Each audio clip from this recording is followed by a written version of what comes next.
पटना गांधी मैदान में हो गया धमाधम भैया, हो गया ना। लेकिन एक सेकंड, इसीलिए कहते हैं आप लोग क्यों जाते थे, बीजेपी हैं हम, तो बीजेपी हैं, हमको जाएंगे तो कौन कुछ कर लेगा। तो हो गया ना भैया। अच्छा। मैं एक बात पर शर्मिंदगी करूंगा कि जो विजय सिंह जो जहानाबाद के रहने वाले थे उनकी मौत हो गई इस हादसे की वजह से। इस हादसे के लिए मैं शर्मिंदगी चाहता हूँ, लेकिन बीजेपी वाले की गलती भी है। जब तेजस्वी भैया जब विधानसभा में भाषण दे रहे थे तो काहे ना कुर्सी फेंके थे बीजेपी वाले संसद के कार्यकर्ता लोग। आप लोग किए हैं एक काम तभी ना उल्टी किए हैं, तो तेजस्वी भैया कैसे चुप रह सकते? वो भी पतला लटवार पुलिस वाले से दिवा दिया, ले धमाधम ले धमाधम ले धमाधम ले धमाधम। नीतीश जी इसमें बीच में है, नीतीश जी कुछ नहीं बोलेंगे। नीतीश जी कहेंगे हमको क्या है, हम क्या जाने।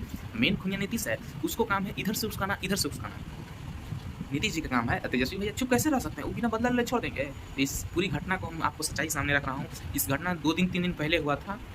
ये 2-3 दिन पहले विधानसभा में जब तेजस्वी लाल यादव अपने भाषण दे रहे थे या पेश कर रहे थे अधिक कुछ सामग्री अधिक को, काम नहीं हुआ, काम हुआ कि ना हुआ, यही सब चीज चल रहा था। इन पथ का निर्माण शीर्ष MMGSY NDB योजना अंतर्गत रायबेर PWD रोड से पोखरिया तक के नाम से प्राकलन के अनुसार कार्य कराया गया है, जो पंचवर्षीय अनुरक्षण। तभी बीजेपी वाले विधायक या बीजेपी वाले कार्यकर्ता लोग उन पर कुर्सी फेंकने का कोशिश किए हैं। अब कुर्सी फेंकने का कोशिश किए हैं उतने देर में तो ओ क्या आनंद आया, बाप रे बाप। आप ही आ जाओ। शाबाश बेटा, बहुत बढ़िया। आ गए ने तो देख लिए आप लोग, कैसा लगा? ठीक लगा ना? जानते हैं उसी का पलटवार करते हुए विधान परिषद में हुआ था, लेकिन अब उसी का पलटवार करते हुए तेजस्वी लाल यादव ने अपने सभी पुलिस वाले कर्मियों को कहा पटना में कि जितना भी पुलिस है सब तैयार हो जाओ और इतना मारो बीजेपी वाले कार्यकर्ता और विधायक को, ये हेकड़ी ढील कर दो। तो उसी हादसे में मौत हुई एक विजय सिंह थे, उनके लिए मैं शर्मिंदा करूँगा। लेकिन जो हुआ ये हादसा ठीक हुआ।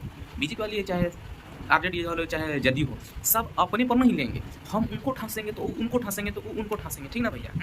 रे बाबा उठा ले, मेरे को नहीं रे। ये नहीं चलेगा, किसी एक को आगे आना पड़ेगा और एक को सही काम करना पड़ेगा। उसी में तो हम उनको बड़ाई करेंगे, उनको छटाई करेंगे, उनको कटाई करेंगे, ऐसा में काम नहीं चलेगा। मेरे बिहार की जनता इस वीडियो को देख रही है और यही आप लोगों का निवारण करेंगे, ठीक ना?